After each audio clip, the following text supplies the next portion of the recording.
What a crazy Saturday in the Premier League. In a Saturday where we saw Man United lose, we saw Man City lose, and we also saw Liverpool lose. Although very controversially, let's get into the Spurs and Liverpool game. Firstly, I should say that this was a very tough game to call. Spurs have been doing well and they came off a great result at the Emirates with the 2-2 draw. So they had good momentum. I thought they felt good, and Liverpool have been unbeaten. So Liverpool held the longest unbeaten run in the league, a run stretching back to last season.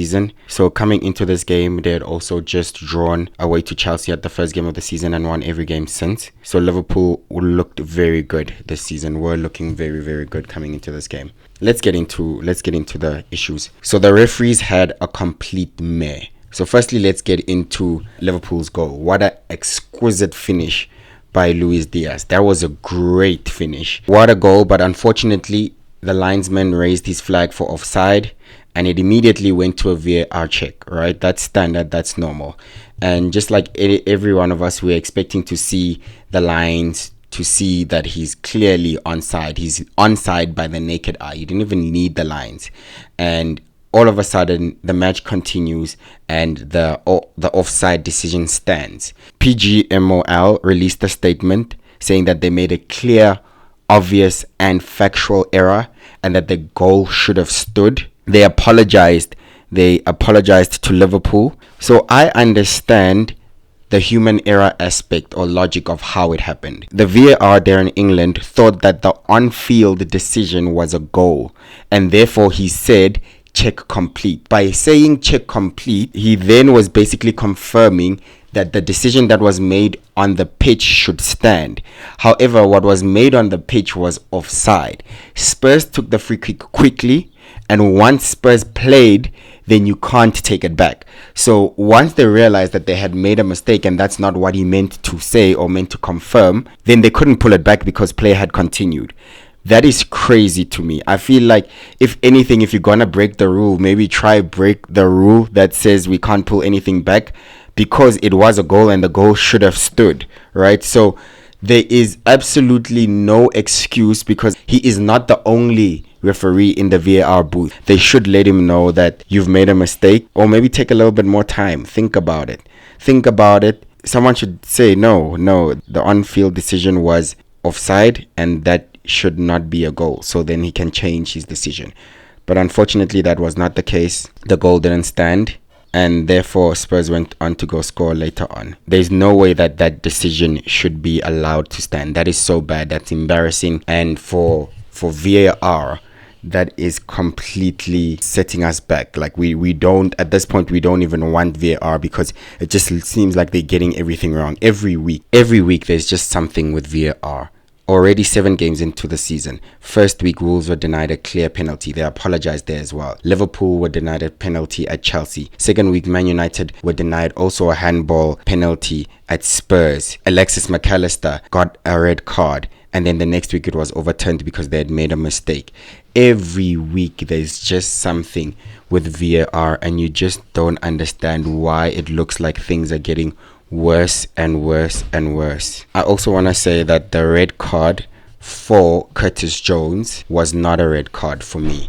I believe Curtis Jones actually went for the ball. He attempted to play the ball and his foot rolled over the ball and his momentum carried him. The problem is that the freeze frames, once the VAR saw the freeze frames, they slow it down and then they see the impact or how high Jones was. They didn't consider that in real time, this is a man that actually went for the ball, basically even got a little bit of the ball, just went over the top because his momentum carried him and then caught the defender.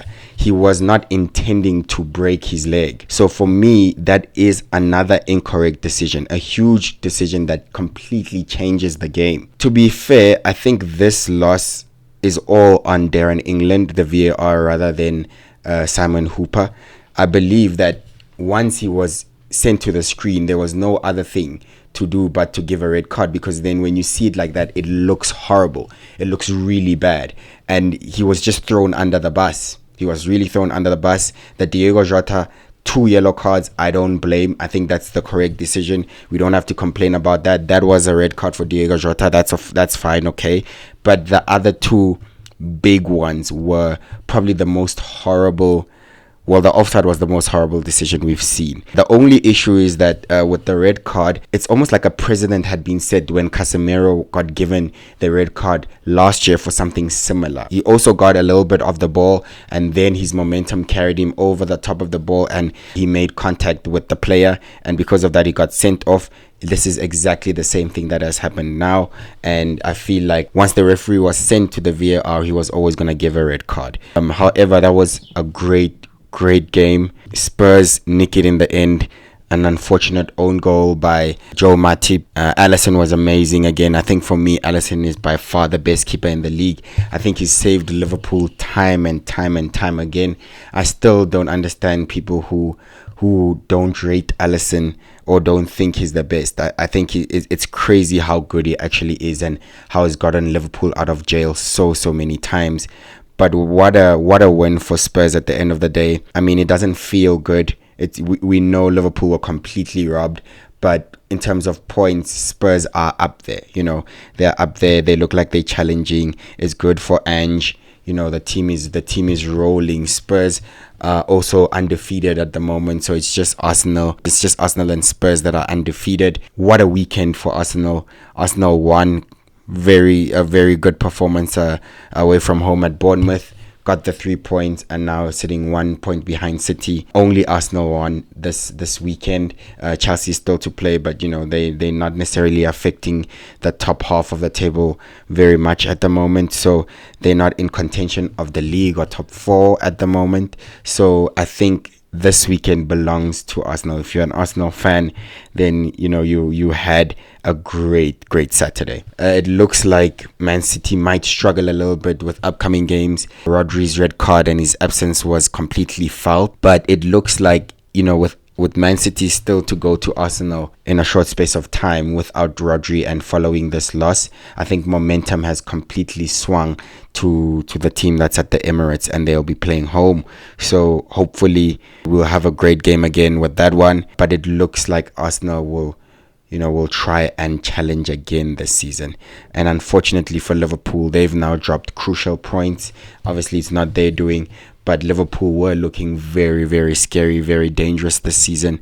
They're not in Champions League, so maybe not as demanding. The games are not as demanding during the week as they would have been maybe if they were in a group with Bayern or something.